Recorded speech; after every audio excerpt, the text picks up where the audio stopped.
నమస్కారం day news కి స్వాగతం. నేను మీ మహంతి. ముందుగినటి ముఖ్యాంశాలు. మామిడి పొగాకు ధరలతో పాటు వివిధ అంశాలపై సీఎం చంద్రబాబు సమీక్ష.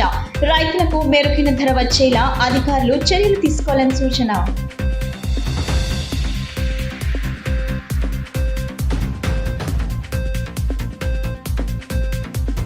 సత్తెనపల్లి రెంటపాలెం గ్రామంలో పర్యటించిన వైసీపీ అధినేత జగన్.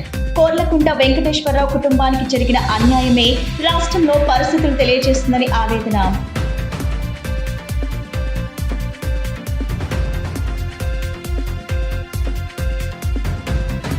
భారత ఉపరాష్ట్రపతి జగదీప్ ధన్కర్ తో భేటీ అయిన రాష్ట్ర మంత్రి నారా లోకేష్. రాష్ట్రంలో వేగవంతమైన అభివృద్ధికి తమ వంతు సహకారం అందించాలని విజ్ఞప్తి. పొగాకు, మామిడి తదితర పంట ఉత్పత్తులకు సంబంధించి నెలకొన్న ప్రత్యేక పరిస్థితుల దృష్ట్యా రైతులకు అండగా నిలవాల్సిన అవసరం ఉందని ముఖ్యమంత్రి చంద్రబాబు నాయుడు అన్నారు. పంట ఉత్పత్తులను వాణిజ్య కోణంలోనే చూడాలని, వీలైనంత మెరుగైన ధర వచ్చేలా చర్యలు తీసుకోవాలని అధికారులకు సూచించారు. సచివాలయంలో మామిడి, పొగాకు, కోకో పంటల మద్దతు ధరతో పాటు వివిధ అంశాలపై ముఖ్యమంత్రి సమీక్షించారు. ఈ ఏడాది హెచ్డి బర్లీ పొగాకు 80 మిలియన్ కేజీల మేర ఉత్పత్తి వచ్చిందని సమీక్షలో అధికారులు ముఖ్యమంత్రికి వివరించారు. ఇప్పటి వరకు 27 మిలియన్ కేజీల మేర విక్రయాలు జరిగినట్టు అధికారులు తెలిపారు. మిగిలిన 53 మిలియన్ కేజీల హెచ్డి బర్లీ పొగాకును త్వరగా కొనుగోలు చేయాలని ముఖ్యమంత్రి ఆదేశించారు. ఇందులో 33 మిలియన్ కేజీల పొగాకును 24 కంపెనీల ద్వారా కొనుగోలు చేసేలా చర్యలు తీసుకున్నట్లు అధికారులు వివరించారు. మరో 20 మిలియన్ కేజీల మేర పొగాకును ఏపీ మార్కెట్ ద్వారా కొనుగోలుకు ఏర్పాట్లు చేసినట్లు సీఎంకు అధికారులు తెలిపారు. బాపట్ల 3, గుంటూరు 2, పలనాడు 1, ప్రకాశం 1 కొనుగోలు కేంద్రాల ద్వారా పొగాకు కొనుగోలు కేంద్రాలు ప్రారంభించామని, వీటి ద్వారా రేపటి నుంచే కొనుగోళ్లు ముమ్మరం చేస్తామని అధికారులు సీఎం దృష్టికి తెచ్చారు. కొనుగోలు కేంద్రాల వివరాలను, సంబంధిత సమాచారాన్ని ప్రతి పొగాకు రైతుకు అందివ్వాలని సీఎం ఆదేశించారు. పామాయిల్ పై సుంకం తగ్గింపు, మ్యాంగో పల్స్ పై జీఎస్టీని 12% నుంచి 5% తగ్గించే అంశంపై ఇప్పటికే కేంద్రంతో మాట్లాడానని ముఖ్యమంత్రి చంద్రబాబు స్పష్టం చేశారు. దీనిపై అధికారులు సంబంధిత కేంద్ర ప్రభుత్వ శాఖలతో సమన్వయం చేసుకోవాలని సూచించారు. మామిడి పంటకు సంబంధించి పంట ప్రణాళికపై రైతులకు ఎప్పటికప్పుడు అవగాహన కల్పించాలని సీఎం అధికారులకు సూచించారు. పండించిన పంటకు సరైన ధర దక్కాలంటే ఆ పంటకు మార్కెట్లో ఎలాంటి డిమాండ్ ఉందనే సమాచారం రైతులకు ఉండాల్సిన అవసరం ఉన్నదన్నారు. ప్రస్తుతం మామిడికి ఒక్కో కిలోకు 4 చొప్పున అదనంగా మద్దతు ధర ఇస్తున్నామని, ప్రాసెసింగ్ యూనిట్లు 8కి తగ్గకుండా కొనుగోలు చేసేలా చూడాలని అధికారులకు సూచించారు. రైతులకు నష్టం కాకుండా ప్రభుత్వం ఆదుకుంటుందని ముఖ్యమంత్రి స్పష్టం చేశారు. మరోవైపు ఈ ఏడాదిలో కోకో 12,000 మెట్రిక్ టన్నుల మేర ఉత్పత్తి వచ్చిందని అధికారులు సీఎంకు వివరించారు. ఇప్పటికే 10,000 మెట్రిక్ టన్నుల మేర విక్రయం కూడా జరిగినట్టు తెలిపారు. ప్రతిరోజు 80 నుంచి 100 మెట్రిక్ టన్నుల మేర కొనుగోలు చేస్తున్నట్లు తెలిపారు. జూలై మొదటి వారానికి మిగిలిన ఉత్పత్తిని కూడా కొనుగోలు చేయాలని ముఖ్యమంత్రి ఆదేశించారు. రాష్ట్ర వ్యాప్తంగా పండ్లకు సంబంధించిన ప్రాసెసింగ్ యూనిట్లను మరిన్ని ఏర్పాటు చేసేందుకు అవసరమైన కార్యాచరణ ప్రణాళికను రూపొందించాలని ముఖ్యమంత్రి చంద్రబాబు ఆదేశించారు. అంతర్జాతీయ మార్కెట్ కు అవసరమైనట్టుగా ఎగుమతులు పెంచేందుకు అత్యుత్తమ గ్రేడింగ్ విధానాలను అమలు చేయాల్సిందిగా సీఎం సూచించారు. ఈ సమావేశంలో వ్యవసాయ శాఖ మంత్రి అచ్చెన్నాయుడు, వ్యవసాయ, ఉద్యాన శాఖల ఉన్నతాధికారులు పాల్గొన్నారు. గుంటూరు, బాపట్ల, ప్రకాశం జిల్లాల కలెక్టర్లు వీడియో కాన్ఫరెన్స్ ద్వారా సమీక్షలో పాల్గొన్నారు. రాష్ట్రంలో ఎలాంటి దారుణమైన పరిస్థితులు ఉన్నాయో అనడానికి కోర్లకుంట వెంకటేశ్వరరావు కుటుంబానికి జరిగిన అన్యాయమే నిదర్శనమని వైఎస్ఆర్సీపీ అధినేత, మాజీ ముఖ్యమంత్రి వైఎస్ జగన్మోహన్ రెడ్డి అన్నారు. బుధవారం సత్తెనపల్లి మండలం రెంటపాలెం గ్రామంలో పర్యటించిన ఆయన పోలీసుల వేధింపులతో ఆత్మహత్య చేసుకున్న నాగమల్లేశ్వరరావు ఘటనను ప్రస్తావించారు. అంతకుముందు నాగమల్లేశ్వరరావు విగ్రహాన్ని ఆవిష్కరించి ఆ కుటుంబాన్ని పరామర్శించి అనంతరం ఆయన మీడియాతో మాట్లాడారు. తెలుగుదేశం, జనసేన కార్యకర్తలు రాళ్లు విసిరారు. నాగమల్లేశ్వరరావును స్టేషన్లో ఉంచారు. నాగమల్లేశ్వరరావును ఊరిలోకి వెళ్ళడానికి వీల్లేదు అని, ఊరు విడిచిపెట్టి పోవాలి అని, లేకపోతే రౌడీ షీట్ ఓపెన్ చేస్తామని సాక్షాత్తు సిఐ రాజేష్ చెప్పాడు. రౌడీ షీట్ ఓపెన్ చేయడమే కాదు, కాల్చి చంపుతామని కూడా సాక్షాత్తు సిఐ రాజేష్ అనే వ్యక్తి బెదిరించడం కూడా జరిగింది. ఆశ్చర్యం ఏమిటి అంటే జూన్ 4వ తారీఖు కౌంటింగ్ మొదలైతే జూన్ 5వ తారీఖు రాత్రి దాకా నాగమల్లేశ్వరరావు సెల్లోనే ఉంచుకున్నారు. అవమానించారు, బెదిరించారు. ఆయన మీద చేయకూడని నేరాలన్నీ కూడా చేశారు. 5వ తారీఖు రాత్రి కాలను విడిచిపెట్టారు. నాగమల్లేశ్వరరావు గుంటూరులో ఉన్న తన సోదరుడి ఇంటికి వెళ్ళాడు. ఈ సిఐ, ఈ పోలీసులు వీళ్ళు బెదిరించిన తీరు, వీళ్ళు అవమానించిన తీరు. నాగమల్లేశ్వరరావు గుంటూరులో ఉన్న తన సోదరుని ఇంటికి వెళ్ళాడు. వెళ్ళి అక్కడి నుంచి వాళ్ళ నాన్నకు ఫోన్ చేశాడు. వెంకటేశ్వరన్నకు ఫోన్ చేసి పోలీసులు ఏ రకంగా అవమానించారు, పోలీసులు ఏ రకంగా బెదిరించారు, పోలీసులు ఏ రకంగా కొట్టారు, ఇటువంటి విషయాలన్నీ కూడా వాళ్ళ నాన్నకు చివరిసారిగా ఫోన్లో చెప్పి భారత ఉపరాష్ట్రపతి జగదీప్ ధన్కర్ తో రాష్ట్ర విద్య, ఐటీ, ఎలక్ట్రానిక్స్ శాఖల మంత్రి నారా లోకేష్ మర్యాదపూర్వకంగా భేటీ అయ్యారు. ఈ సందర్భంగా ఆంధ్రప్రదేశ్ లో కూటమి ప్రభుత్వం ఏడాది పాలనలో సాధించిన విజయాలు, అమలు చేస్తున్న అభివృద్ధి, సంక్షేమ కార్యక్రమాలను వివరించారు.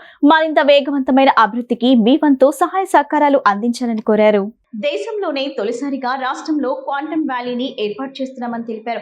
దీనికి ఉపరాష్ట్రపతి ధన్కర్ స్పందిస్తూ అధునాతన టెక్నాలజీని అందిపుచ్చుకోవటంలో ముఖ్యమంత్రి చంద్రబాబు నాయుడు ఎప్పుడూ ముందుంటారని అన్నారు. రాజధాని అమరావతి నిర్మాణ పనుల పురోగతిపై ధన్కర్ వాకప్ చేయగా 64,000 కోట్ల వ్యయంతో పనులు ప్రారంభించామని, పనులు వేగంగా పూర్తి చేస్తామని లోకేష్ చెప్పారు. ఈ నెల 21వ తేదీన ప్రపంచ యోగా దినోత్సవం సందర్భంగా విశాఖపట్నంలో ప్రధాని నరేంద్ర మోడీ హాజరయ్యే యోగాంధ్ర కార్యక్రమంతో చరిత్ర సృష్టించబోతుందని చెప్పారు. ప్రత్యక్ష రాజకీయాల్లో ప్రవేశానికి గత 40 ఏళ్లలో ఎప్పుడూ గెలవని మంగళగిరిని తాను ఎంచుకున్నానని లోకేష్ చెప్పగా, తాను కూడా తొలిసారి పరిచయం లేని నియోజకవర్గాన్ని ఎంచుకొని పోరాడానని ధన్కర్ అన్నారు. ఈ సందర్భంగా 226 రోజుల పాటు 3,132 కిలోమీటర్ల మేర తాను చేసిన పాదయాత్రలో ఎదురైన అనుభవాలను కళ్లకు కడుతూ రూపొందించిన యువగలం పుస్తకాన్ని ఉపరాష్ట్రపతికి అందజేశారు. పాదయాత్ర ద్వారా ఏపీ ప్రజల్లో చైతన్యాన్ని నింపిన లోకేష్ ను ఉపరాష్ట్రపతి ధన్కర్ ఈ సందర్భంగా అభినందించారు. ఈ కార్యక్రమంలో ఎంపీలు లావుస్ కృష్ణదేవరాయలు, కేసినేని చిన్ని, పెమ్మసాని చంద్రశేఖర్, బస్తిపాటి నాగరాజు, మాగుంటి శ్రీనివాసులు రెడ్డి, సానా సతీష్, శబరి పాల్గొన్నారు.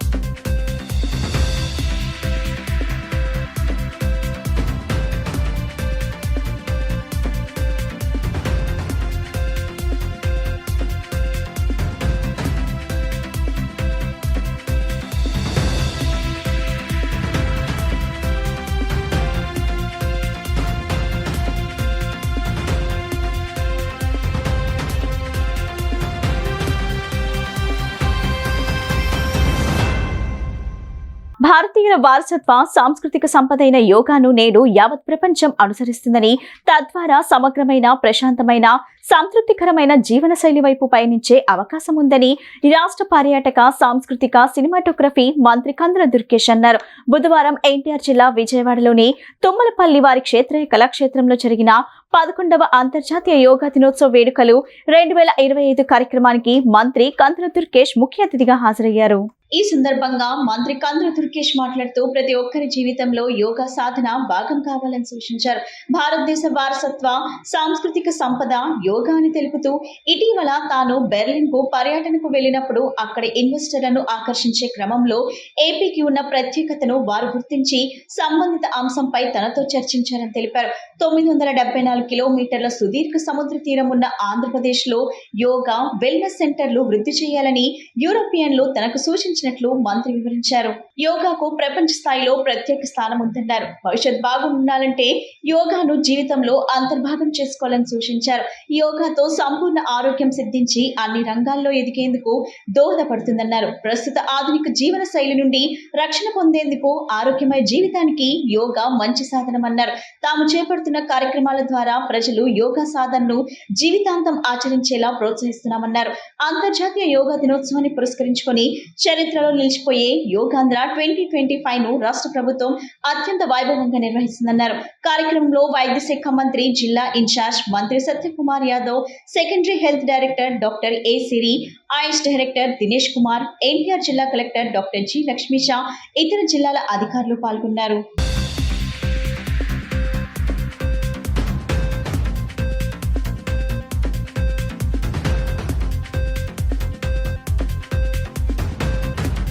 ఒక అత్యద్భుతమైనటువంటి కార్యక్రమం, ఏదో ఒక సమావేశం లేకపోతే ఒక బహిరంగ సభలా మాత్రమే కాకుండా ప్రపంచానికి మన యోగా యొక్క గొప్పతనాన్ని తెలియజెప్పే విధంగా విశ్వ వినువీధుల్లో యోగా గొప్పతనాన్ని విశ్వవ్యాప్తం చేసే విధంగా మన ప్రధానమంత్రి నరేంద్ర మోడీ గారు ఇప్పటికే యోగాలో విశ్వగురువుగా పేరు పొందినటువంటి సందర్భాన్ని గుర్తు చేసుకుంటూ అటువంటి కార్యక్రమాన్ని ఒకరోజు నిర్వహించడంలా కాకుండా ఒక నెల రోజుల పాటు, అంటే జూన్ 21వ తారీఖుకి ముందు మే 21వ తారీఖు నుంచి వివిధ స్థాయిల్లో ఈ కార్యక్రమాన్ని నిర్వహించుకుని జీవితంలో ప్రతి ఒక్కరూ కూడా యోగాని ఒక్కసారైనా సరే అభ్యసించాలి అనేటువంటి ఆలోచనతో వివిధ వర్గాలు, వివిధ రంగాలకు చెందిన వారందరినీ కూడా అందులో భాగస్వాములు చేసి మొత్తంగా ఒక నెల రోజుల పాటు ఒక అద్భుతమైనటువంటి క్రతువుని నిర్వహించుకున్నటువంటి సందర్భం ఇది. ఈ 193 మందిని నేను చూస్తుంటే ఎక్కువ ఎక్కడి నుంచి వచ్చారయ్యా అంటే, ఇప్పుడే ఒక అబ్బాయి చాలా అద్భుతంగా చెప్పాడు దినేష్, యోగా అంటే union of body and soul అని. యూనియన్ అని చెప్పాడు అబ్బాయి, union of body and soul. శరీరము ఆత్మ కలపడమే యోగా ప్రాక్టీస్లో మనం చేస్తాం. ఏ జిల్లా నుంచి వచ్చాడో, గిరిజన ప్రాంతం, ఎక్కడో మారుమూల ప్రాంతం, అటువంటి ప్రాంతం నుంచి 193 మంది ఇవాళ సెలెక్ట్ అవుతే 38 మంది 2 జిల్లాల నుంచి, నేను అనేది పార్వతీపురం మండ్యం జిల్లా, ఏఎస్ఆర్ ఒకటే జిల్లా కదా, మామూలుగా అయితే ఒకటే పార్లమెంట్, 38 మంది ఆ జిల్లా నుంచి వచ్చారు. తర్వాత స్థానం 33 మంది నా సొంత జిల్లా కడప జిల్లా. సో ఆ క్రెడిట్ నేను కాస్త తీసుకోవాలి. రాష్ట్రాన్ని క్రీడాంధ్రప్రదేశ్ గా తీర్చిదిద్ది అన్ని విభాగాల క్రీడాకారులకు తగు రీతిలో ప్రభుత్వం ప్రోత్సాహాన్ని అందిస్తుందని రాష్ట్ర ప్రభుత్వ విప్ సెంట్రల్ నియోజకవర్గం శాసనసభ్యులు బోండా ఉమామహేశ్వరరావు అన్నారు. అమరావతి ప్రాంతం మంగళగిరిలో అంతర్జాతీయ స్టేడియాన్ని అభివృద్ధి చేయడమే కాకుండా మూలపాడులో ఉన్న క్రికెట్ స్టేడియాలను మరింత అభివృద్ధి చేసేలా ప్రభుత్వం కృతనిశ్చయంతో ఉందన్నారు. స్పోర్ట్స్ అసోసియేషన్ ఆఫ్ ఆంధ్రప్రదేశ్ కు ప్రభుత్వ పరంగా అన్ని విధాల క్రీడల వికాసానికి సహకారం అందిస్తుందన్నారు. విజయవాడనున్న మెయిన్ రోడ్ వెంబడి కండ్రిక మణికంఠ నగర్ లో AR sports judo yoga fitness centre ను ఎమ్మెల్యే బోండా ఉమామహేశ్వరరావు పునఃప్రారంభించారు. ఈ సందర్భంగా ఎమ్మెల్యే ఉమామహేశ్వరరావు మాట్లాడుతూ క్రీడలతో మానసిక, శారీరక ఆరోగ్యం లభిస్తుందన్నారు. క్రీడల వికాసానికి ప్రభుత్వం చేయూత అందిస్తుందని చెప్పారు. జూడోలో 20 సంవత్సరాలుగా పైగా విశేష అనుభవం ఉన్న సీనియర్ క్రీడాకారుడు నామిశెట్టి వెంకట్ ఆధ్వర్యంలో ఏఆర్ స్పోర్ట్స్ పునఃప్రారంభం కావటం సంతోషకరమన్నారు. ఏఆర్ స్పోర్ట్స్ సెంటర్ నిర్వాహకుడు నామిశెట్టి వెంకట్ మాట్లాడుతూ జూడోలో సుదీర్ఘ అనుభవంతో భావి భారతానికి యువ క్రీడాకారులను తయారు చేయాలనే సంకల్పంతో ఏఆర్ స్పోర్ట్స్ సెంటర్ ను 5 సంవత్సరాల క్రితం ప్రారంభించినట్లు చెప్పారు. ఇటీవల వచ్చిన వరదల నేపథ్యంలో స్పోర్ట్స్ సెంటర్ పూర్తిగా పాడైందని, మరలా దానిని పునరుద్ధరించి ఎమ్మెల్యే బోండా ఉమా చేతుల మీదుగా తిరిగి ప్రారంభం చేసినట్లు వివరించారు. ఆసక్తి ఉన్న విద్యార్థులకు జూడోలో ఉచితంగా శిక్షణ ఇవ్వడం జరుగుతుందని, యోగా, ఫిట్నెస్ సైతం నేర్పబడుతుందని తెలిపారు. ఈ కార్యక్రమంలో భాగంగా ఆంధ్రప్రదేశ్ జూడో అసోసియేషన్ ప్యాట్రన్ గా విజయలక్ష్మి నియమించి నియామక పత్రాన్ని బోండా ఉమా చేతుల మీదుగా నామశెట్టి వెంకట్ అందజేశారు. ఈ కార్యక్రమంలో వివిధ క్రీడా రంగాలకు చెందిన ప్రముఖులు ఎలమంచుల శ్రీకాంత్, జి సుబ్బారావు, ఎన్ పవన్ సందీప్ తదితరులు పాల్గొన్నారు. రాష్ట్రంలో కూటమి ప్రభుత్వం అధికారంలోకి వచ్చినాక మళ్ళా క్రీడలకి మహాదర్శ పట్టింది. అన్ని రకాలుగా క్రీడల్ని ప్రోత్సహించే ఈ ప్రభుత్వం అన్ని ఈవెంట్స్లో కూడా క్రీడాకారుల్ని అలాగే అకాడమీలని కోచింగ్ సెంటర్ని అన్నిటిని కూడా అభివృద్ధి పరుస్తూ ఉన్నాం. అమరావతిలో ఇంటర్నేషనల్ స్టాండర్డ్స్తో క్రికెట్ స్టేడియంస్ అలాగే మళ్ళీ అదర్ ఈవెంట్స్కి స్టేడియంస్ కూడా డెవలప్ చేస్తూ ఉన్నాం. మూలపాడులో స్పోర్ట్స్ సిటీని పెట్టాలనే ఒక ఆలోచనతో ఉన్నాం. అన్ని రకాలుగా కూడా క్రీడలకి మళ్ళా పూర్వ వైభోగం తీసుకురావడానికి ఈ ప్రభుత్వం చిత్తశుద్ధితో కట్టుబడి ఉంది. ఈరోజు జూడో అసోసియేషన్ స్టేట్ CEO అయినటువంటి నామశెట్టి వెంకట్ గారి ఆధ్వర్యంలో ఇక్కడ ఉచితంగా క్రీడాకారులకి ట్రైనింగ్ ఇవ్వటం, జిమ్ము గతం నుంచి కూడా ఎప్పటి నుంచో ఉంది. దీన్ని ఇంకా ఆధునీకరించి ఈరోజు ఇక్కడ కండ్రికలో సెంట్రల్ నియోజకవర్గంలో 64వ డివిజన్లో ఇది మరి ఇప్పుడే ప్రారంభించుకున్న సంతోషం.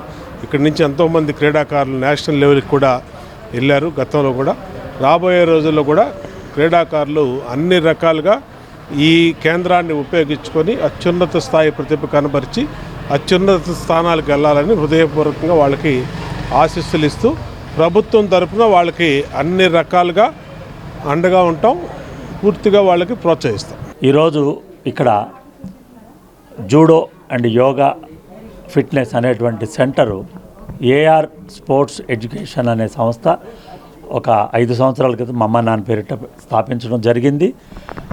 ఆ తర్వాత అనేక ట్రైనింగ్స్ జరిగినాయి. ఈ జరిగిన వాటిల్లో ఇక్కడి నుంచి దాదాపు ఖేలో ఇండియా స్థాయికి మెడల్ కొట్టే స్థాయికి ఈ అకాడమీ వెళ్ళింది. అయితే ఇటీవల మీకు తెలుసు, లాస్ట్ ఇయర్ ఫ్లడ్స్ వచ్చినప్పుడు నేను నించున్న ప్లేస్లో 5 అడుగుల లోతు నీళ్ళు 8 రోజులు ఉండి దాదాపు ఒక 30-40 లక్షల రూపాయల వర్తు సామాగ్రి అంతా కూడా పోవటం జరిగింది.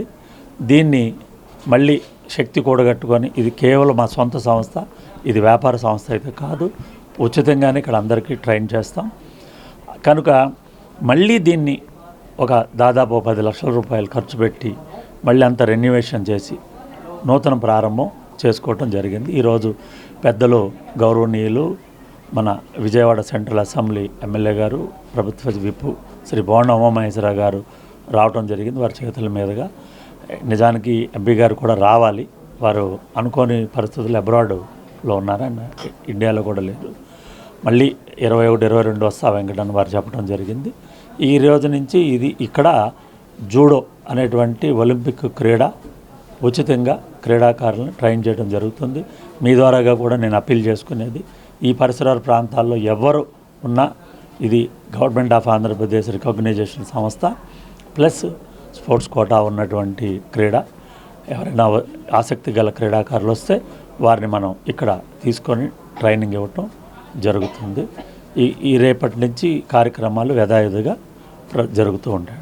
యోగాసనాల సాధన ద్వారా సంపూర్ణ ఆరోగ్యం సొంతమవుతుందని, ఆరోగ్యమే మహాభాగ్యమని, ఆరోగ్యం బాగుంటే అది ఆర్థిక పురోగతికి విలువైన మార్గం అవుతుందని జిల్లా కలెక్టర్ లక్ష్మీషా అన్నారు. ఆరోగ్యంగా జీవించడం కంటే మించిన సంపద లేదన్న విషయాన్ని ప్రతి ఒక్కరూ తెలుసుకున్న రోజున యోగా సాధన ప్రతి ఒక్కరి జీవితంలో ఒక భాగంగా మారుతుందన్నారు.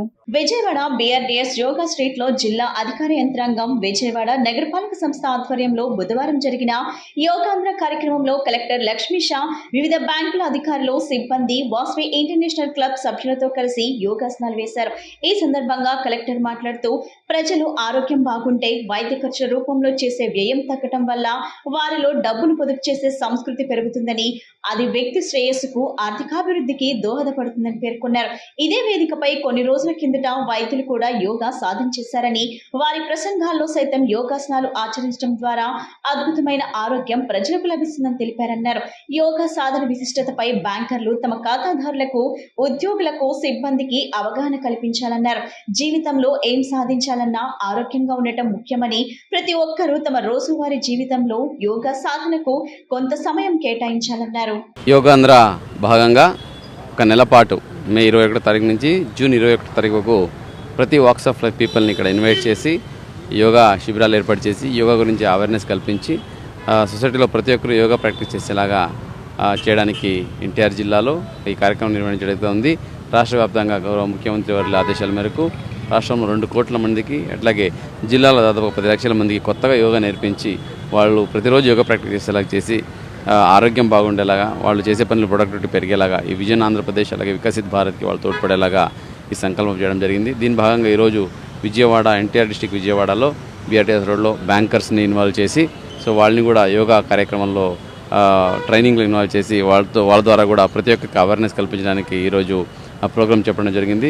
సో వందలాది మంది బ్యాంకర్స్ అన్ని బ్యాంక్స్ రిప్రజెంటేటివ్స్ వచ్చి ఇక్కడ యోగా గురించి యోగా ప్రాక్టీస్ చేసి యోగా గురించి చర్చించి యోగా గురించి మాట్లాడుకొని వాళ్ళ బ్యాంకులు కూడా వాళ్ళ స్టేక్ హోల్డర్స్కి కూడా యోగా గురించి చెప్తామని ఇక్కడ సంకల్పం తీసుకొని వెళ్ళారు. సో ఇది ఒక మంచి కార్యక్రమము. ప్రతి ఒక్కరిని ఇన్వాల్వ్ చేసి ప్రతి ఒక్కరూ ఆరోగ్యంగా హెల్తీ వెల్తీ హ్యాపీ ఆంధ్రప్రదేశ్ కోసం తోడ్పడడానికి యోగాంధ్ర కార్యక్రమం చాలా ఉపయోగపడుతుంది. సో ఈ కార్యక్రమం ఇలాగే కొనసాగిస్తూ జూన్ 21 అంటే ఇంటర్నేషనల్ యోగా డే రోజునే కాకుండా అదైన తర్వాత కూడాను యోగాని ప్రాక్టీస్ చేసుకుంటూ వాళ్ళు ఆరోగ్యంగా వాళ్ళు ఆనందంగా ప్రజలు ఉండడానికి ఇది ఒక మంచి మార్గము. కాబట్టి ప్రతి ఒక్కరు దీనికి ముందుకు రావాలి. యోగాంధ్ర కార్యక్రమాన్ని దిగ్విజయం చేస్తూ పాటు వాళ్ళు ఆరోగ్యంగా ఆనందంగా ఉండడానికి సో ఈ కార్యక్రమం ఉపయోగించుకోవాలని సందర్భంగా కోరుకుంటున్నాను. కూటమి సర్కార్ అధికారంలోకి వచ్చాక తమ కుటుంబాన్ని ఇబ్బందులకు గురి చేస్తుందని చెవిరెడ్డి భాస్కర్ రెడ్డి చిన్న కుమారుడు హర్షిత్ రెడ్డి మండిపడ్డారు. మా అన్నపై మొదట హత్య కేసు పెట్టారు, మా నాన్నపై ఫోక్సో కేసు పెట్టారు. కేసుల పేరుతో లుకౌట్ నోటీసులు ఇచ్చి వేధింపులకు గురి చేస్తున్నారని హర్షిత్ రెడ్డి పేర్కొన్నారు. లిక్కర్ వల్ల మా కుటుంబం మొత్తం నాశనమైంది. మేము లిక్కర్ ఎప్పుడూ పంచలేదు, విక్రయించలేదని చెప్పారు. మాపై తప్పుడు కేసులు పెట్టారని న్యాయస్థానంలో తేల్చుకుంటామని అన్నారు. మా గన్ మ్యాన్, పిఏ, మా సిబ్బందిని కూడా బెదిరిస్తున్నారు. లిక్కర్ కేసులో ఏ విచారణకైనా సిద్ధంగా ఉన్నామన్నారు. మా వ్యాపార పనుల రీత్యా విదేశాలకు వెళ్తుంటే పారిపోతున్నామని ప్రచారం చేస్తున్నారు. మాపై పెట్టిన అక్రమ కేసులను మేము ధైర్యంగా ఎదుర్కొంటామని చెప్పారు. మా అన్నపై కేసు పెట్టారు, మా నాన్నపై కేసు పెట్టారు. నేను మా అమ్మ మాత్రమే మిగిలి ఉన్నాం. మాపై కేసులు పెట్టినా కూడా మేము సిద్ధంగా ఉన్నామని హర్షిత్ రెడ్డి చెప్పారు. నా పేరు హర్షిత్ రెడ్డి. నేను చెవిరెడ్డి భాస్కర్ అబ్బాయిని, రెండో అబ్బాయిని. గత సంవత్సర కాలంగా ఈ కూటమి ప్రభుత్వం అధికారంలో వచ్చిన తర్వాత మా కుటుంబాన్ని ఏ విధంగా ఇబ్బందులకు గురి చేయాలో అన్ని రకాలుగా ఈరోజు ప్రయత్నించడం జరుగుతుంది. సుమారు గత సంవత్సరం నుంచి మొట్టమొదట మా అన్నగారు చెవిరెడ్డి మోహిత్ రెడ్డి గారు ఒక చిన్న వాళ్ళ ఫ్యామిలీ ఫంక్షన్స్కి వెళ్ళేప్పుడు బెంగళూరు ఎయిర్పోర్ట్లో కనీసం ఏ నోటీసు లేకుండా ఆ రోజున లుకౌట్ నోటీస్ పెట్టి అటెంప్ట్ టు మర్డర్ కేసులో పెట్టించి ఆ రోజున చేయడం జరిగింది. కానీ దాంట్లో ఎలాంటి బేస్ లేదని తెలిసి అదే రోజున పోలీసు వాళ్ళు 41 నోటీస్ ఇచ్చి విడుదల చేయడం జరిగింది. అదే కొన్ని రోజుల ముందు నాన్నగారి పైన ఒక ఫోక్సో కేసు పెట్టడం జరిగింది. ఏదో మాకు ఆ నియోజకవర్గంలో ఒక అమ్మాయి పైన ఈ విధంగా జరిగితే నాన్నగారిపై కనీసం పరామర్శించిన దానికి ఆ రోజున నాన్నగారి పైన ఫోక్సో కేసు పెట్టి ఆ రోజున ఆ బాలిక తండ్రే చెవిరెడ్డి భాస్కర్ మమ్మల్ని పరామర్శించడానికి వచ్చారు. ఆయనదేం తప్పులేదంటే ఆ రోజు కూడా పోలీస్ వాళ్ళు కొట్టేయడం జరిగింది. ఏదైతే మేము సెంటిమెంట్గా భావిస్తామో లిక్కర్ అనేది మా కుటుంబాన్ని ఎంతో ఇబ్బంది పెట్టిందనేసి సుమారు మా బాబాయ్, మా తాతగారు ఇద్దరు కూడా దానివల్ల కాలం చెందారు. కాబట్టి మేము దాన్ని సెంటిమెంట్గా భావించి దాన్ని జోలికి కూడా మేము ఎప్పుడు వెళ్ళాం. సుమారు మా నాన్నగారు 2001లో జెడ్పీటీసీగా పోటీ చేసినప్పుడు కాడి నుంచి మొన్నటి ఒంగోలు పోటీ చేసినప్పటి వరకు ఏ రోజునూ మేము లిక్కర్ అనేది మేము ఎప్పుడూ పంచింది లేదు. గత ప్రభుత్వంలో జరిగిన రీసర్వే గందరగోళంగా మారిందని ఏపీ రెవెన్యూ ఉద్యోగుల అసోసియేషన్ అధ్యక్షుడు బొప్పరాజు వెంకటేశ్వర్లు అన్నారు. దీనికి కారణం రెవెన్యూ ఉద్యోగులు కారని రీసర్వేకు తగిన సమయం ఇవ్వకపోవడమేనని ఆయన స్పష్టం చేశారు. గవర్నర్పేటలోని రెవెన్యూ కార్యాలయంలో ఏర్పాటు చేసిన విలేకరుల సమావేశంలో ఆయన మాట్లాడారు. 150 రోజులు జరగాల్సిన సర్వేని 50 రోజుల్లో పూర్తి చేయాలని ఒత్తిడి రావడంతో కొంత గందరగోళం జరిగిన మాట వాస్తవమేనన్నారు. ప్రస్తుతం కూడా సర్వే విషయంలో అదే తప్పిదం చేస్తుందన్నారు. ఇదే ఇదే రీతిలో సర్వే జరిగితే మంచి ఫలితాలు రాలేవన్నారు. టార్గెట్లు నిర్దేశిస్తే దొంగ లెక్కలు ఖచ్చితంగా వస్తాయని ఆయన అభిప్రాయపడ్డారు.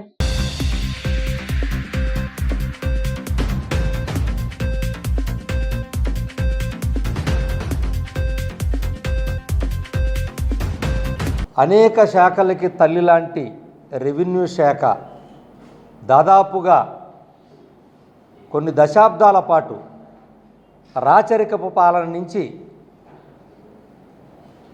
మాకు తెలిసి 1540 క్రీస్తు శకం 1540లో షేర్షా సూరి ఫరీద్ ఖాన్ ఆయన రాచరికంలోనే భూపరిపాలన వ్యవస్థను ఏర్పాటు చేసిన చరిత్ర. అక్కడి నుంచి మనకు తెలిసే 1640లో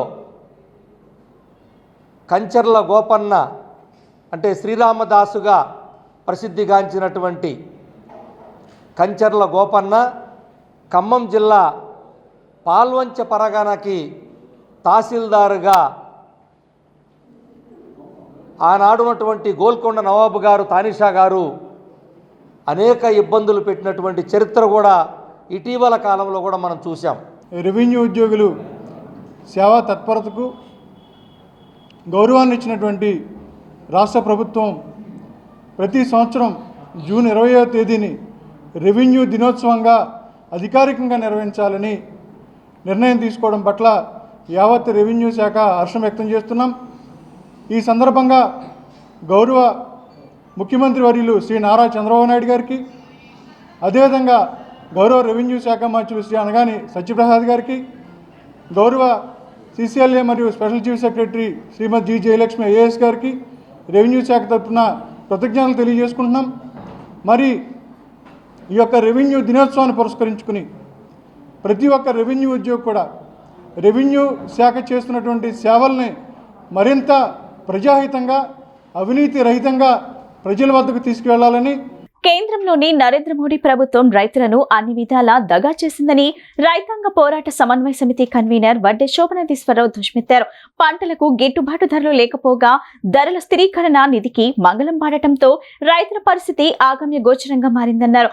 కార్పొరేటర్లకు లక్షల కోట్లు దోచిపెడుతున్న మోడీ ప్రభుత్వ రంగ సంస్థలను తెగ నమ్ముతూ దుర్మార్గ చర్యలకు పాల్పడుతుందని మండిపడ్డారు. రైతు కూలీ సంఘం రాష్ట్ర సదస్సు MBVK భవన్లో జరిగింది. సంఘం రాష్ట్ర అధ్యక్షురాలు సింహాద్రి ఝాన్సీ అధ్యక్షతన జరిగింది. ఈ సదస్సులో రాష్ట్ర రైతాంగ పోరాట సమన్వయ సమితి కన్వీనర్ వడ్డే శోభనాధీశ్వరరావు ప్రారంభోపన్యాసం చేశారు. ఈ సందర్భంగా ఆయన మాట్లాడుతూ రైతులకు మద్దతు ధర కల్పించడంలో కూటమి ప్రభుత్వం వైఫల్యం చెందిందని ధ్వజమెత్తారు. మార్కెట్ ధరల స్థిరీకరణ నిధికి ప్రధాని మోడీ మంగళం పాడారని ఆయన ధ్వజమెత్తారు. గతంలో ఉన్న పంటల బీమా స్థానంలో తెచ్చిన ప్రధాని ఫసల్ యోజన వల్ల రైతులకు ఎలాంటి లబ్ధి చేకూరటం లేదు. ప్రభుత్వ వ్యాపారం నిర్వహించకూడదంటున్న మోడీకి ప్రభుత్వ రంగ సంస్థలను తెగనమ్మే అధికారం ఎవరిచ్చారని వడ్డే ప్రశ్నించారు. ఆదాని అంబానీలకు దోచిపెట్టేందుకు మోడీ ప్రభుత్వం ఊడిగం చేస్తుందని ఆయన ధ్వజమెత్తారు. విద్యుత్ సంస్కరణలకు వ్యతిరేకించిన అప్పటి తెలుగుదేశం అధికారంలోకి వచ్చాక వాటిని యథాతథంగా అమలు చేయటాన్ని ఆయన తప్పుపట్టారు. ఈ సదస్సులో డాక్టర్ N వేణుగోపాలరావు, బొజ్జ దశరథ రామిరెడ్డి, పాపారావు, దివాకర్ బాబు తదితరులు పాల్గొన్నారు. National policy framework on agricultural marketing అని ఒక నూతన విధానాన్ని తీసుకురావడం కోసం అన్ని కార్యక్రమాలు చేస్తూ ఉన్నారు. దాంతో అసలు మద్దతు ధరలో MSP అనే ఊసే లేదు. అందులో ఇదివరకు మార్కెట్ కమిటీల్లో అమ్మితే కొన్ని రాష్ట్రాలలోనైనా MSPకి అక్కడ యాక్చువల్గా అమ్మిన దానికి ఉన్న తేడాని భర్తీ చేసేటటువంటి విధానం, ధరల స్థిరీకరణ నిధినిచ్చి అమౌంట్ ఇచ్చి ఆ రైతుకి అందజేసే విధానం ఉండేది. ఇప్పుడు ఆ price stabilisation fund, market intervention scheme అనే దానికి కూడా మంగళం పాడాడు మోడీ. ఏమంటాడు? ధరల ఇన్సూరెన్స్ స్కీమ్ పెడతాము, ఆ స్కీమ్లో రైతులందరూ చేస్తే ఆ ఇన్సూరెన్స్ స్కీమ్ ద్వారా మేలు జరుగుతుంది అంటాడు. చూసాం మనం. స్వతంత్రం వచ్చిన తర్వాత ఎప్పుడో చాలా కాలం తర్వాత రాజీవ్ గాంధీ ప్రధానమంత్రిగా ఉండగా, నేను ఎంపీగా ఉండగా, బర్లాన్ చక్కర్ గారు వ్యవసాయ మంత్రిగా ఉండగా కాంప్రహెన్సివ్ క్రాప్ ఇన్సూరెన్స్ స్కీమ్ అనేది మొదలైంది. ఆ తర్వాత నేషనల్ అగ్రికల్చర్ ఇన్సూరెన్స్ స్కీమ్ అయింది, మాడిఫైడ్ అగ్రికల్చర్ ఇన్సూరెన్స్ స్కీమ్ అయింది. ఇక మోడీ గారు వచ్చిన తర్వాత ప్రధానమంత్రి ఫసల్ బీమా యోజన అని తెచ్చారు. దాని నిర్వాహకం ఎట్లా ఉందంటే అది రైతులకు మేలు చేయదు, ఆ ప్రైవేట్ ఇన్సూరెన్స్ కంపెనీలకు లాభం చేస్తాను. రాష్ట్రంలో అధికారంలో ఉన్న కూటమి ప్రభుత్వం పరిపాలనలో రాష్ట్ర అభివృద్ధిని దృష్టిలో ఉంచుకొని ముఖ్యమంత్రి చంద్రబాబు నాయుడు అనుక్షణం ప్రతిపిస్తుంటే ప్రతిపక్షంలో ఉన్న వైసీపీ నేతలు విద్వేషాలను రెచ్చగొట్టే విధంగా కార్యక్రమాలను నిర్వహించడం చాలా దారుణమని రాష్ట్ర ఇరిగేషన్ శాఖ మంత్రి నిమ్మల రామానాయుడు ఆగ్రహం వ్యక్తం చేశారు. అమరావతి, పోలవరం నిర్మాణంతో పాటు Visakha steel plant, railway zone పరిశ్రమల కోసం ప్రభుత్వం ఎంతో కృషి చేసిందని చెప్పారు. గత 5 ఏళ్ల వైసీపీ పరిపాలనలో జరిగిన విధ్వంసం కారణంగా రాష్ట్ర ఆర్థిక అభివృద్ధి పూర్తిగా చిన్నాభిన్నమైందని ఆవేదన వ్యక్తం చేశారు. రాష్ట్రంలో అభివృద్ధి సంక్షేమ పథకాలు ప్రజలకు అందించాలనే లక్ష్యంతో ప్రభుత్వం వెళ్తుందని చెప్పారు.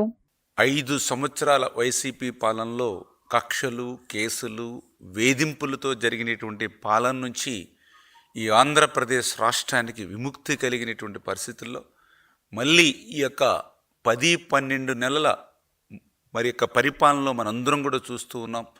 ఒక పక్క రాజధాని నిర్మాణం చేసుకుంటూ, మరొక పక్క పోలవరాన్ని నిర్మాణం చేసుకుంటూ, స్టీల్ ప్లాంట్ని కాపాడుకుంటూ, రైల్వే జోన్ని సాధించుకుంటూ, ఈ రాష్ట్రాన్ని వదిలిపోయినటువంటి పరిశ్రమలను, పారిశ్రామికవేత్తలను వెనక్కి రప్పించి మళ్ళీ ఉద్యోగ ఉపాధి అవకాశాలు యువతకు పెద్ద ఎత్తున ఈ ఆంధ్రప్రదేశ్ రాష్ట్రంలో కల్పిస్తూ, గుంతలు లేనిటువంటి రోడ్లను ఈ రాష్ట్రంలో నిర్మాణం చేస్తూ, ఈ రకంగా పెద్ద ఎత్తున ఆంధ్రప్రదేశ్ రాష్ట్రంలో 5 సంవత్సరాల గత పాలనలో విస్మరించినటువంటి అభివృద్ధిని అంతటి కూడా మళ్ళీ ఈరోజు నడిపించుకుంటూ, ఆ అభివృద్ధితో పాటు సంక్షేమం కూడా 1వ తేదీ వచ్చింది అని అంటే భారతదేశంలో ఏ రాష్ట్రంలోనూ లేనిటువంటి విధంగా 4,000 రూపాయలు, 6,000 రూపాయలు, 10,000 రూపాయలు, 15,000 రూపాయలు పెన్షన్లు 1వ తేదీన ఆ పేదవాడి గడప దగ్గరే అందిస్తూ ఉండడం కానీ, ఏదైతే సంవత్సరానికి 3 గ్యాస్ సిలిండర్లు మహిళలకు ఉచితంగా అందించేటువంటి కార్యక్రమం కానీ, 16,000 డిఎస్సి పోస్టులు నియామకం చేస్తున్నటువంటి విషయంలో కానీ, 5 రూపాయలకే అన్నం పెట్టేటువంటి అన్నా క్యాంటీన్ల ద్వారా పేదవాడు కడుపు నింపడం కానీ, హెక్టార్కి 25,000 రూపాయలు ఇన్పుట్ సబ్సిడీ పెంచి రైతన్నలకు ఇవ్వడం కానీ, మత్స్యకారులకి వేట నిషేధ సమయంలో 20,000 రూపాయలు ఆర్థిక సాయం వాళ్ళకి అందించేటువంటి విషయంలో కానీ, అంటే ఈ రకంగా తల్లికి వందనం, ఎంతమంది పిల్లలుంటే అంతమందికి కూడా 13 + 2 15,000 రూపాయలకు వాళ్ళకి అందించడం కానీ. శ్రీ చైతన్య విద్యా సంస్థల్లో పాఠ్య పుస్తకాలు, యూనిఫామ్ల పేరుతో వేల రూపాయలు దోచుకుంటున్నారని ఏఎస్ఎఫ్ఐ నాయకులు ఆగ్రహం వ్యక్తం చేశారు. కార్పొరేట్ సంస్థల దోపిడీని వ్యతిరేకిస్తూ తాము నిరసన తెలుపుతుంటే పోలీసులు దౌర్జన్యంగా అరెస్టులు చేసి గాయపరిచారని మండిపడ్డారు. శ్రీ చైతన్య విద్యా సంస్థల్లో అక్రమంగా పాఠ్య పుస్తకాలు, యూనిఫామ్ల పేరుతో వేలకు వేలు విద్యార్థుల దగ్గర నుంచి దోచుకుంటున్నారని ఏఎస్ఎఫ్ నాయకులు విజయవాడ బందర్ రోడ్ లో ఉన్న శ్రీ చైతన్య ఇందిరా టవర్స్ నందు నిరసనకు పిలుపునిచ్చారు. అయితే నిరసనకు అనుమతి లేదంటూ పోలీసులు వారిని బలవంతంగా అరెస్ట్ చేసి స్టేషన్ కు తరలించారు. ఈ సమయంలో కొంతమంది ఏఎస్ఎఫ్ నాయకులకు గాయాలయ్యాయి. అయితే ఫస్ట్ ఎయిడ్ కూడా చేయించకుండా పోలీస్ స్టేషన్ కు తీసుకెళ్లడంపై యూనియన్ నేతలు ఆవేదన వ్యక్తం చేశారు. ఈ సందర్భంగా వారు మాట్లాడుతూ శాంతియుతంగా నిరసన వ్యక్తం చేస్తుంటే పోలీసులు అతోత్సాహంతో ఏఎస్ఎఫ్ నాయకత్వంపై ప్రత్యక్షంగా దాడి చేసి గాయపరిచారని ఆవేదన వ్యక్తం చేశారు. రక్తం కారుతున్నా ఎటువంటి ఫస్ట్ ఎయిడ్ కూడా చేయకుండా మాచవరం పిఎస్ కి తరలించడం ఎంతవరకు సబబు అని ప్రశ్నించారు.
ఏఐఎస్ఎఫ్ ఆందోళన కార్యక్రమం చేపడితే ఈరోజు విద్యార్థి సంఘ నాయకుల పైన పోలీసులు దాడి చేస్తూ ఉన్నారు.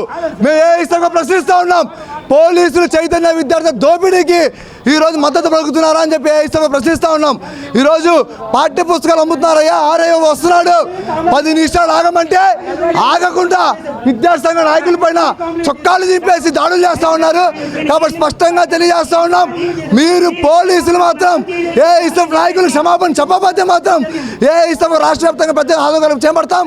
అదేవిధంగా రేపటి నుంచి ఏఐఎస్ఎఫ్ తెలియజేస్తున్నాం, రాష్ట్ర వ్యాప్తంగా చైతన్య విద్యా సంస్థల మీద ఏఐఎస్ఎఫ్ ప్రత్యక్ష ఆందోళన కార్యక్రమాలు చేపడతామని హెచ్చరిస్తా ఉన్నాం. విజయవాడ నగరంలో అఖిల భారత విద్యార్థి సమాఖ్య ఆధ్వర్యంలో శ్రీ చైతన్య నారాయణ విద్యా సంస్థల దోపిడీని ఆపాలని చెప్పి పుస్తకాలు, లేసులు, టై, పాఠ్య పుస్తకాలతో, ఇన్ఫ్రాస్ట్రక్చర్ పేరుతో, ర్యాంకుల పేరుతో అక్రమంగా ర్యాంకులు వేసుకుంటూ విద్యార్థులను, తల్లిదండ్రులను మోసం చేస్తున్న నేపథ్యంలో ఏఐఎస్ఎఫ్గా అక్రమంగా పాఠ్య పుస్తకాలు అమ్ముతున్న నేపథ్యంలో వాటిని అడ్డుకునే ప్రయత్నం చేస్తే అత్యుత్సాహంగా ఇవాళ రాష్ట్రంలో విద్యార్థి నాయకులపైన, విద్యార్థులపైన ఇవాళ విజయవాడ పోలీసు యంత్రాంగం కరుడు కట్టినటువంటి నేరగాళ్ళలాగా దాడి చేస్తూ ఉంది. విద్యార్థి సంఘాలుగా మేము ఒక్కటే డిమాండ్ చేస్తూ ఉన్నాం, విద్యాశాఖ మంత్రికి నారాయణ శ్రీ చైతన్య విద్యా సంస్థలకు జోబుదంగా ప్రభుత్వంగా నువ్వు రాజ్యం వెళ్తా ఉన్నావు కాబట్టి విద్యా సంస్థల పైన చర్యలు తీసుకోవడం లేదు. ఈ యొక్క విద్యా సంస్థల చర్యలు తీసుకునేంత వరకు కూడా పెద్ద ఎత్తున పోరాటాన్ని కొనసాగిస్తామని చెప్పి ఈ సందర్భంగా తెలియజేస్తాను. అరెస్టులు, వారెంట్లు విద్యార్థులను ఆపలేవు. పారిశుద్ధ్య కార్మికుల న్యాయపరమైన సమస్యలను పరిష్కరించాలని మున్సిపల్ యూనియన్ నగర గౌరవ అధ్యక్షుడు దోనేపూడి కాశీనాథ్ డిమాండ్ చేశారు. మున్సిపల్ కార్మికులు నిర్వహిస్తున్న విశిష్ట సేవలు పరిగణలోకి తీసుకుని షరతులు లేకుండా సంక్షేమ పథకాలను కార్మికులందరికీ తల్లికి వందనం పథకంతో పాటు అన్ని ప్రభుత్వ సంక్షేమ పథకాలు వర్తింపచేస్తూ ఆదేశాలు జారీ చేయవలసిందిగా ప్రభుత్వానికి లేఖ రాయవలసిందిగా విజ్ఞప్తి చేశారు. Municipal corporation workers and employees union నగర కమిటీ ఆధ్వర్యంలో రాష్ట్ర వ్యాప్తంగా పిలుపులో భాగంగా విజయవాడ మున్సిపల్ కార్మికుల, ఇంజనీరింగ్ కార్మికులకు జీతాలు పెంచాలని, ఇంజనీరింగ్, పారిశుద్ధ్య కార్మికులకు తల్లికి వందనం సంక్షేమ పథకాలు వర్తింప చేయాలని మున్సిపల్ కార్యాలయం వద్ద ధర్నా చేసి తదితర సమస్యల మీద ఈసీజీ చంద్రశేఖర్ ని కలిసి వినతి పత్రం అందించడం జరిగింది. ఈ సందర్భంగా మున్సిపల్ యూనియన్ నగర గౌరవ అధ్యక్షుడు దోనేపూడి కాశీనాథ్ మాట్లాడుతూ పట్టణాల పరిశుభ్రత, ప్రజా ఆరోగ్యం, పర్యావరణాన్ని పరిరక్షిస్తున్న మున్సిపల్ ఇంజనీరింగ్, పారిశుద్ధ్యం, ఎన్ఎంఆర్ కార్మికులకు షరతులు లేకుండా తల్లికి వందనం పథకంతో సహా సంక్షేమ పథకాలన్నీ వర్తింపచేస్తూ ఉత్తర్వులు జారీ చేసే విధంగా ప్రభుత్వానికి సిఫార్సు చేయాలని కోరారు. ఈ రాష్ట్రంలోని 123 మున్సిపాలిటీలో నివసిస్తున్న 1.5 మంది ప్రజల అవసరాలను తీరుస్తూ ప్రజా ఆరోగ్యం, పర్యావరణాన్ని కాపాడటంలో సుమారు 43,000 మంది మున్సిపల్ ఇంజనీరింగ్, పారిశుద్ధ్యం, ఎన్ఎంఆర్ కార్మికులు విశిష్ట సేవలు అందిస్తున్నారు. కరోనా, వరదలు, తుఫాన్ వంటి ప్రకృతి వైపరీత్యాల సందర్భంగా తమ ప్రాణాలను సైతంగా పెట్టి ప్రజలకు సేవలు చేస్తున్నారు. మరీ ముఖ్యంగా ఇంజనీరింగ్ భాగానికి చెందిన కార్మికులు చాలా జీతాలు పొందుతున్నారు. గత 7 సంవత్సరాలుగా కుటుంబాలు పస్తులతో కాలం ఎల్లతీస్తున్నాయి. దీనికి తోడు నిరంతరం పెరుగుతున్న నిత్యావసర సరుకుల ధరలు, పెట్రోల్, డీజిల్ ఛార్జీలు, ఇంటి కిరాయిలు ఈ కాలంలో అనేక రేట్లు పెరిగాయి. ఈ దుర్భర స్థితిలో కనీసం తల్లికి వందనం పథకాలు వర్తింపచేస్తే కొంతనైనా కుటుంబాలను కాస్తైనా పస్తుల నుండి కాపాడుకోవచ్చునని మున్సిపల్ కార్మికులు ఆశిస్తున్నారు. గత 8 నెలలుగా పారిశుద్ధ్య కార్మికులకు చెల్లించిన విధంగా జీవో నెంబర్ 36 ప్రకారం ఇంజనీరింగ్, వెహికల్ డిపో మెకానికల్లు, వీధి లైట్లు, టౌన్ ప్లానింగ్, కంప్యూటర్ ఆపరేటర్ 21,000 రూపాయలు మరియు 24,500 రూపాయలు చెల్లించి తమ కుటుంబాల్ని ఆదుకోవడానికి తమ వంతు సహాయ సహకారాలు అందించాలని కోరారు. రాష్ట్ర వ్యాప్తంగా ఉన్నటువంటి మున్సిపల్ కార్మికులు ఈరోజు సంక్షేమ పథకాలు వర్తింపజేయాలని చెప్పి, ఇంజనీరింగ్ కార్మికులకి జీతాలు అందించాలని చెప్పనని రాష్ట్ర వ్యాప్త ధర్నాలకు పూనుకున్నారు. ఈ ధర్నాలకు సంబంధించి ఎక్కడా కూడా ఏ రకమైనటువంటి ఇది లేకుండా ప్రతిస్పందించేటువంటి పద్ధతి కూడా ప్రభుత్వానికి కనపట్ల. మున్సిపల్ ఎంప్లాయీ అని చెప్పిన ఐడి కార్డు మీద ఉంటే దానికి పథకం వర్తించదా అంటే గవర్నమెంట్ ఉద్యోగం కింద లెక్క ఇవ్వండి. అట్టయితే పర్మనెంట్ చేయండి. ఆప్కాస్లో పనిచేస్తున్నటువంటి వాళ్ళు పర్మనెంట్ చేస్తే ఇంక ఇబ్బంది ఉంది ఆ రకమైనటువంటి తీసుకురావడానికి. కానీ అది చెయ్యవు. సంక్షేమ పథకాలు వర్తింపజేయవు. సంక్షేమ పథకాలన్నీ తీసేస్తావు. 12,000 రూపాయల ఆదాయాన్ని మించినటువంటి వాళ్ళకి ఈ పథకాలు వర్తించమని చెప్పనని చెప్పటంలో ఆంతర్యం ఏమిటని చెప్పని అడుగుతున్నాం. అందుకనే సంక్షేమ పథకాలు వర్తింప చెయ్యాలి అనే దాంట్లో నువ్వు పెట్టినటువంటి 25,000 రూపాయలు పెంచాలి. 25,000 రూపాయలు మించున్నటువంటి వాళ్ళకి ఆలోచించి తప్ప 25,000 వరకు ఉన్నటువంటి జీతం ఉన్నటువంటి వాళ్ళకి ఖచ్చితంగా సంక్షేమ పథకం వర్తింప చేయాలి. ఇది మా డిమాండ్.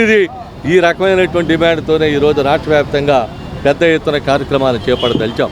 అందుకనే దీంతోపాటు ఇంజనీరింగ్ కార్మికులకి జీతాలు, వాటర్ సప్లై జీతం లేదు పెంచడం వల్ల, పార్క్ సెక్షన్ వాడికి జీతం పెరగడం వల్ల, టౌన్ ప్లానింగ్ వాడికి జీతం పెరగడం వల్ల, స్ట్రీట్ లైటింగ్ వాడికి జీతం పెరగడం వల్ల, కంప్యూటర్ ఆపరేటర్కి జీతం పెరగట్లా, వెహికల్ డిపోలో ఉన్న మెకానికల్కి జీతం పెరగడం వల్ల 36 నెంబర్ జీవో ప్రకారం 21,000, 25,000 వేతనం ఇవ్వాలి అని చెప్పినటువంటి స్పష్టంగా పేర్కొన్నా కూడా నీ గవర్నమెంట్ వచ్చిన తర్వాత దాన్నేమి పట్టించుకునేటువంటి పరిస్థితి కనపట్ల. విజయవాడ నగరం దిగువ ప్రాంతాలకు పెను విషాదానికి కారణమైన బుడమేరుపై యుద్ధ ప్రాతిపదికన పనులు చేపట్టాలని సిపిఐ నేతలు డిమాండ్ చేశారు. భవిష్యత్తులో ఎటువంటి నష్టం రాకుండా పటిష్టమైన చర్యలు తీసుకుంటామని సీఎం చంద్రబాబు ఇచ్చిన హామీలను వెంటనే అమలు చేయాలన్నారు. ఆపరేషన్ బుడమేరు అమలు చేయాలని మంత్రి నిమ్మల రామానాయుడుకి సిపిఐ నేతలు విజ్ఞప్తి చేశారు. విజయవాడ బెంజ్ సర్కిల్ సమీపంలోని మంత్రి క్యాంపు కార్యాలయానికి వెళ్లిన ఐక్య కార్యాచరణ నేతలు మంత్రికి వినతిని అందజేశారు. అనంతరం మీడియాతో మాట్లాడుతూ గత సంవత్సరం బుడమేరు పరివాహక ప్రాంతాలైన విజయవాడ దిగువ ప్రాంతాలకు నష్టం వాటిల్లిందని విషయం తెలిసిందేనన్నారు. ముంపు సమయంలో సీఎం చంద్రబాబు బుల్డోజర్పై ప్రయాణించి ప్రజలకు పలు హామీలు ఇవ్వడం జరిగిందని గుర్తు చేశారు. భవిష్యత్తులో బుడమేరుతో ఎలాంటి విపత్తులు రాకుండా పటిష్టమైన చర్యలు తీసుకుంటామని, సమస్యకు శాశ్వత పరిష్కారం చూపిస్తానని హామీ ఇచ్చి నెలలు గడుస్తున్నా పట్టించుకోకపోవడం దారుణమన్నారు. విజయవాడ నుంచి కొల్లేరు నుంచి సముద్రం కలిసే వరకు దాదాపుగా 160 కిలోమీటర్ల సుదీర్ఘమైన బుడమేరును అభివృద్ధి చేయాలని డిమాండ్ చేశారు. ఎటువంటి వరదలు వచ్చినా విజయవాడ నగరంతో పాటు పలు ప్రాంతాలు నష్టపోకుండా సుమారు 1000 కోట్లతో అభివృద్ధి చేయాలని ప్రభుత్వాన్ని కోరామన్నారు. కేవలం 50 కోట్లతో సమస్య పరిష్కారం కాదని, ప్రతి సంవత్సరం ఇదే పరిస్థితి వస్తుందన్నారు. గత సంవత్సరం ముఖ్యంగా బుడమేరు వరదలు వచ్చి మరి పెద్ద ఎత్తున డివాస్టేషన్ జరిగింది. ఆ సందర్భంలో రాష్ట్ర ప్రభుత్వము, ముఖ్యమంత్రి చంద్రబాబు నాయుడు గారు కూడా బాగా స్పందించారని ప్రజలు కూడా ఆ రోజు ఆనందించారు. కానీ ఆ రోజు ముఖ్యమంత్రి గారు ఏదైతే హామీ ఇచ్చారో ఈ బుడమేరు ఆపరేషన్ పేరుతో దీన్నంతా కూడా ప్రక్షాళన చేస్తామన్నారు. కానీ అది జరగనందువల్ల ఇవాళ మళ్ళీ ప్రజలందరి తరఫున కూడా ప్రతిపక్షాలుగా మేము ఆందోళన చేస్తూ ఉన్నాం, అడుగుతూ ఉన్నాం.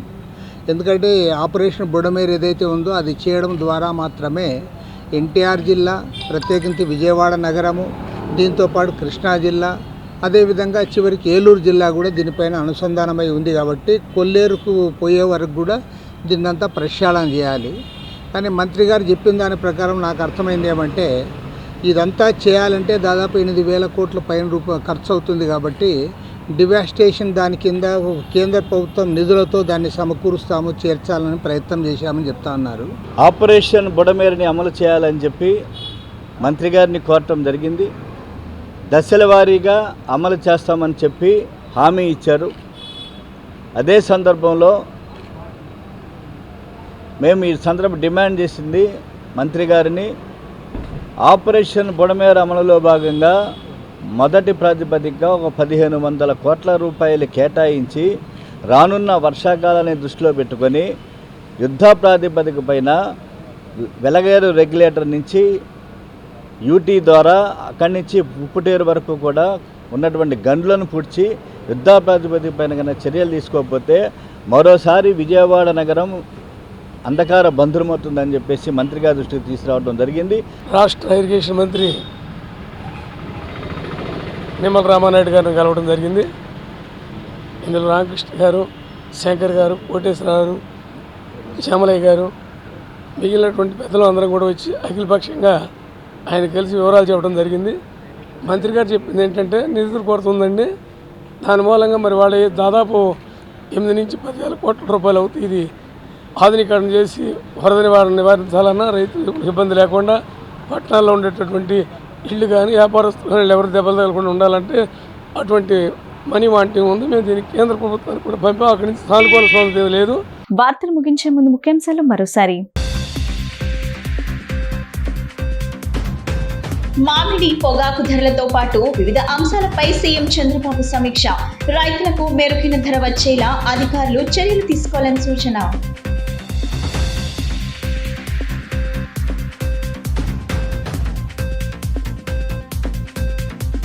సత్తెనపల్లి రెంటపాలెం గ్రామంలో పర్యటించిన వైసీపీ అధినేత జగన్.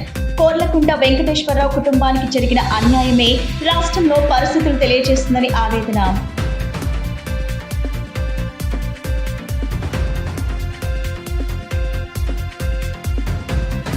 భారత ఉపరాష్ట్రపతి జగదీప్ ధన్కర్ తో భేటీ అయిన రాష్ట్ర మంత్రి నారా లోకేష్ రాష్ట్రంలో వేగవంతమైన అభివృద్ధికి తమ వంతు సహకారం అందించాలని విజ్ఞప్తి. ఈ బులెటిన్ ఇంతటితో సమాప్తం. తిరిగి మరో బులెటిన్ కలుద్దాం. నమస్కారం.